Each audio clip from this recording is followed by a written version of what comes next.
Bismillahirrahmanirrahim. Assalamualaikum warahmatullahi wabarakatuh. Innal hamdalillah nahmaduhu wa nasta'inu wa nastaghfiruh wa na'udzu billahi min sururi anfusina wa min sayyiati a'malina may yahdihillahu fala mudhillalah wa may yudlilhu fala hadiyalah. Asyhadu an la ilaha illallah wa asyhadu anna Muhammadar Rasulullah. Allahumma sholli ala Muhammad wa ala ali Muhammad. Sahabat kibar yang dirahmati Allah Subhanahu wa taala, segala puji hanya milik Allah. Salawat serta salam senantiasa kita panjatkan kehadirat Rasulullah sallallahu alaihi wasallam. Sahabat kibar dimanapun Anda berada, alhamdulillah pada detik ini, pada kesempatan ini, Allah telah memberikan nikmat kepada kita untuk bisa menunaikan ibadah puasa Ramadan. Semoga keberkahan bulan Ramadan ini senantiasa bisa kita optimalkan untuk menggapai amalan-amalan terbaik yang sesuai dengan tuntutan syar'i yang dicontohkan oleh Rasulullah Sallallahu Alaihi Wasallam. Sahabat kibar, rahimakumullah, izinkan pada kesempatan ini saya menyampaikan tema tentang keutamaan memakmurkan masjid. Adalah sebuah momen yang sangat bagus ketika di bulan Ramadan diri kita selalu terlibat dalam kegiatan-kegiatan masjid. Allah Subhanahu wa taala berfirman di dalam surat Al-Baqarah, di dalam surat At-Taubah ayat 18. A'udzu billahi minasyaitonir rajim. Innama ya'muru masajidallahi man amana billahi wal yaumil akhir wa aqamas shalah wa ataz zakah wa lam yakhsha illallah fa'asa ulaika ayyakunu minal muhtadin. Artinya, sesungguhnya yang memakmurkan masjid Allah hanyalah orang-orang yang beriman kepada Allah dan hari kemudian, serta tetap melaksanakan sholat, menunaikan zakat, dan tidak takut kepada apapun kecuali kepada Allah, maka mudah-mudahan mereka termasuk orang-orang yang mendapat petunjuk. Sahabat kibar rahimakumullah, di dalam ayat tersebut Allah menegaskan bahwasanya kalimat memakmurkan masjid Allah itu jelas-jelas secara teks disebutkan di dalam Al-Quran. Sebagai umat Islam yang taat, tentunya ada konsekuensi ketika Allah menyampaikan sesuatu di dalam Al-Quran, kita harus sami'na wa ata'na. Jadi kita harus mau mendengar dan melaksanakan. Pada kesempatan ini, beberapa keutamaan memakmurkan masjid yang bisa kita pelajari adalah yang pertama, memakmurkan masjid adalah bentuk ketaatan kita sebagai umat Islam kepada Allah Subhanahu wa taala. Sebagaimana di dalam Quran surat At-Taubah ayat 18 tadi disebutkan bahwa orang-orang yang memakmurkan masjid adalah golongan orang-orang yang beriman. Sehingga tidak ada alasan bagi kita sebagai seorang muslim berlomba-lomba untuk memakmurkan masjid. Sahabat kibar rahimakumullah, banyak cara bagaimana kita memakmurkan masjid. Masih teringat ketika hari Ramadan yang pertama, kebetulan saya berdomisili di kota Birmingham di Inggris. Ada sebuah masjid bernama Greenland Masjid. Sesaat sebelum memulai sholat Isya dan Taraweh, imam mengingatkan dan memberi nasihat kepada semua jamaah bahwasanya Ramadan tahun ini bisa menjadi berkah. Ramadan tahun ini bisa menjadi sesuatu pelajaran yang paling berharga dalam hidup kita ketika kita ingat akan 3 hal. Yang pertama, atas nama imam masjid beliau menyampaikan, berdoalah yang terbaik untuk kedua orang tua kita, untuk semua keluarga kita, untuk seluruh kaum muslimin dan muslimat yang ada di mana saja. Kemudian nasihat imam yang kedua adalah sukses tidaknya kegiatan di masjid ditentukan oleh kontribusi, salah satunya yaitu adanya volunteer atau relawan. Mungkin para volunteer ini bekerja tanpa sepengetahuan kita, tetapi kerja keras mereka memberikan kontribusi pada kemakmuran masjid. Dan yang nasihat ketiga adalah berikan infak, sedekah, zakat terbaik kita, mumpung kita memasuki bulan Ramadan. Itulah nasihat seorang imam di Masjid Greenland, di kampung saya berdomisili. Poin yang terpenting adalah adanya volunteer. Ketika saya melihat apa sebenarnya relawan atau volunteer ini, ternyata mereka adalah anak-anak muda yang hatinya terpaut oleh masjid. Subhanallah, sangat luar biasa. Saya masih teringat sebuah hadis yang disampaikan oleh Bukhari, hadis nomor 620 dan hadis Muslim nomor 1712. Ada 7 golongan yang mendapat perlindungan Allah Subhanahu wa taala di hari akhir. Salah satu golongan adalah lelaki yang hatinya terpaut dengan masjid. Subhanallah. Sangat luar biasa.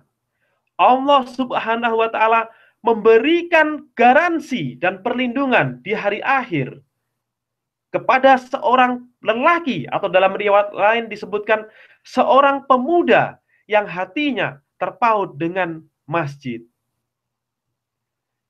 Sahabat kibar dimanapun Anda berada, kita akan melihat lebih jauh bagaimana sebuah riwayat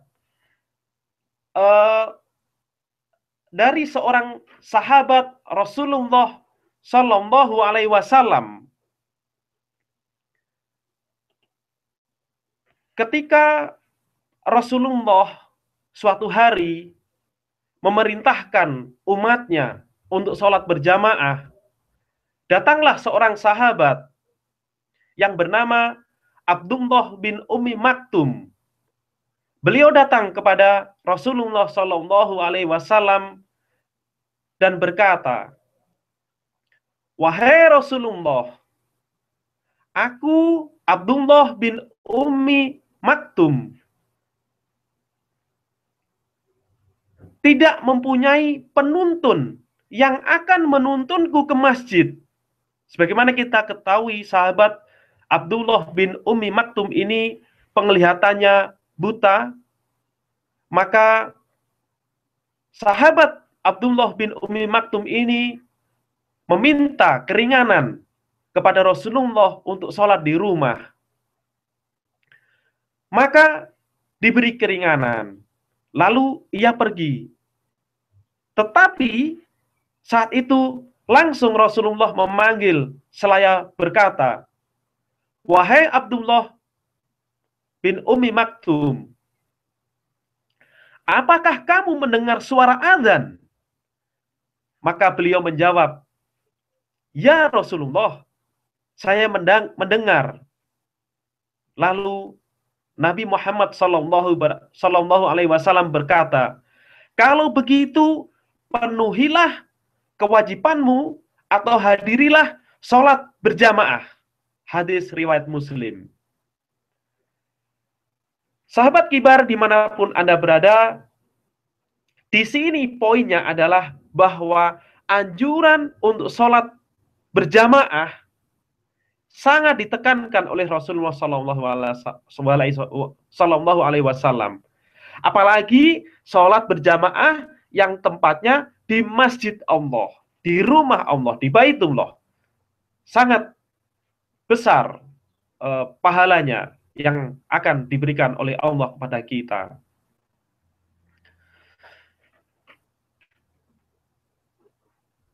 Sahabat kibar dimanapun Anda berada, lalu bagaimana kita sebagai seorang muslim merefleksikan ketaatan kita kepada Allah dalam hal memakmurkan masjid? Dalam konteks ini, saya akan sedikit memberikan pengalaman pribadi. Pengalaman mengelola masjid di kampung saya di Indonesia. Namanya Masjid Abu Dzar Al-Ghifari di Kota Malang. Dulu, sekitar 20 tahun yang lalu, di kampung kami, di kampung saya di Malang, itu masyarakatnya adalah masyarakat pendatang, heterogen. Lalu disitulah juga dibangun sebuah masjid kecil di dalam luasan petak tanah, kurang lebih luas bangunannya sekitar 150 meter persegi bangunan inti, kalau tidak salah. Tetapi subhanallah, atas nikmat Allah, atas hidayah Allah, waktu demi waktu, tahapan demi tahapan, semua masyarakat di kampung Malang berbenah. Masyarakat mulai belajar bagaimana Islam yang sesungguhnya. Masyarakat mulai perlahan-lahan mendatangkan guru-guru ustadz-ustadz yang memiliki kualitas pemahaman Islam terbaik untuk mendidik belajar Islam. Bisa kita bayangkan, sebagian besar warga yang notabene sudah berumur tua, dewasa, yang mungkin memiliki latar belakang bermacam-macam, sekarang mulai dihadapkan pada sebuah tantangan baru, yaitu mengelola masjid. Dulu, masjid yang awalnya hanya sepetak, hanya dengan izin Allah, ada seorang hamba Allah yang berdonatur, berikut kami wakafkan tanah sehingga masjid tersebut bisa berkembang secara ukuran. Tetapi besarnya masjid belum cukup sebagai ukuran bahwa masjid itu makmur. Lalu saat itu mulailah pengurus atau yang kita kenal dengan takmir masjid mulai berpikir bagaimana sebenarnya mengelola masjid sesuai dengan kaidah sunnah Rasulullah Sallallahu Alaihi Wasallam. Maka saat itu semua potensi sumber daya jamaah masjid diidentifikasi. Bahkan sempat beberapa orang pengurus dikirimkan studi banding ke masjid-masjid lain, misalkan di Masjid Jogokarian di Jogja yang kita kenal luar biasa. Alhamdulillah, dengan izin Allah Subhanahu wa taala, Masjid Abu Dzar Al-Ghifari di Kota Malang saat ini menjadi salah satu ikon masjid yang menerapkan prinsip Quran dan Sunnah. Apa indikatornya?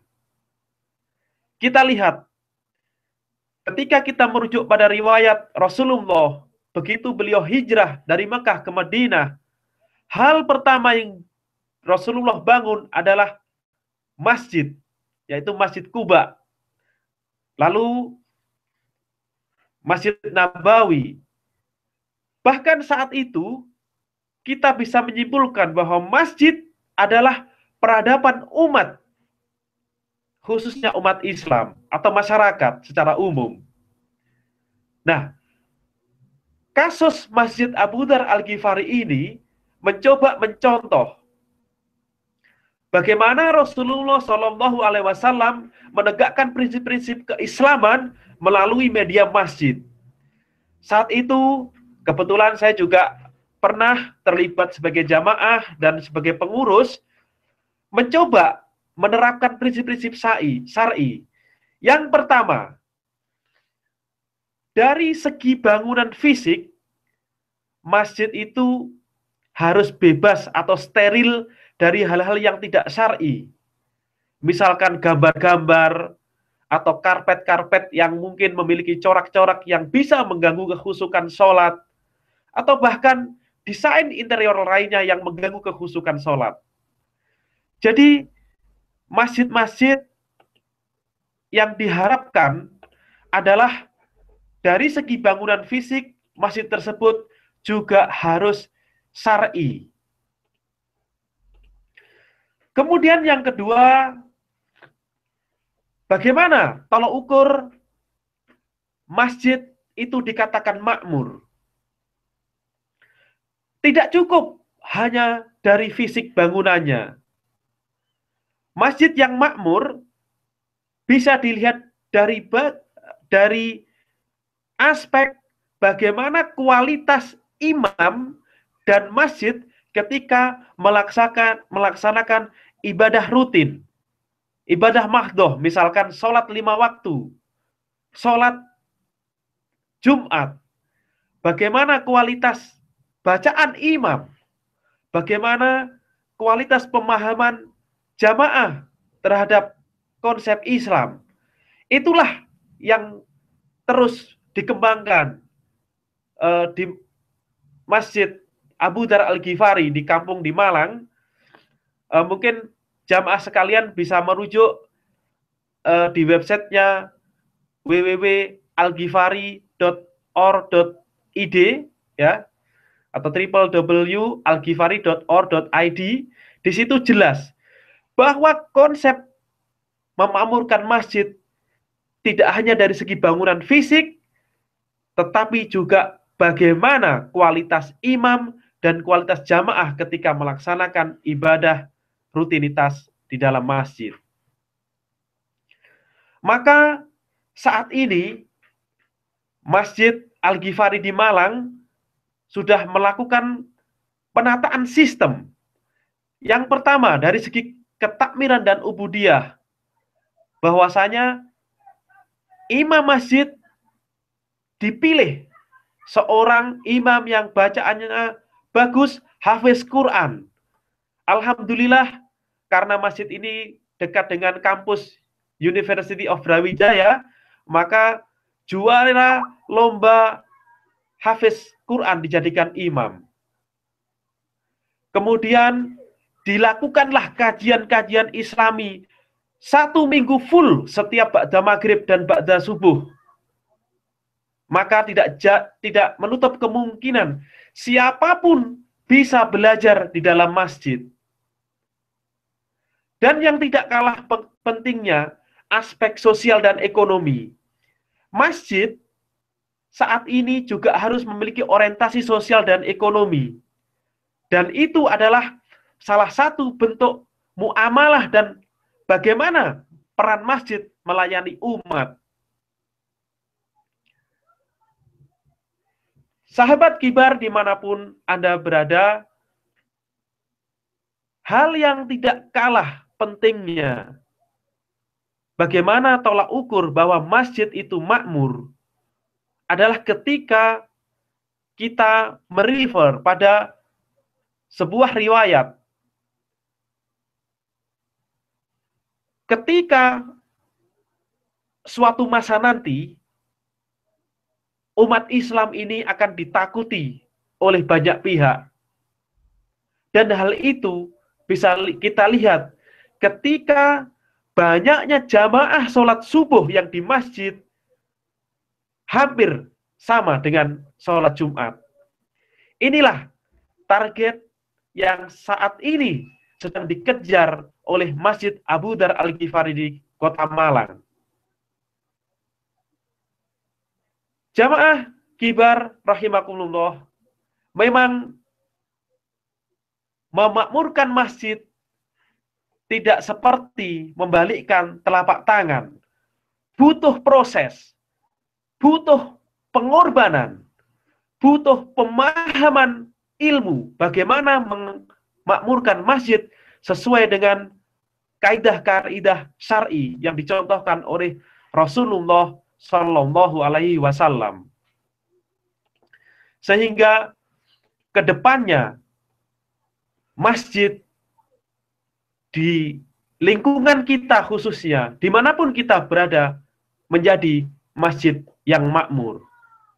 Dan momen bulan Ramadan ini adalah momen yang tepat bagaimana kita sebagai hamba Allah yang taat harus mau tidak mau mendekatkan diri, memakmurkan masjid, supaya hati kita terpaut dengan masjid. Mungkin uraian singkat yang bisa saya sampaikan tentang masjid, mudah-mudahan bermanfaat bagi kita semua. Jika ada sesuatu hal yang ingin didiskusikan, insya Allah dengan senang hati kita bisa memanfaatkan momen ini. Jazakallah khair. Saya kembalikan kepada moderator.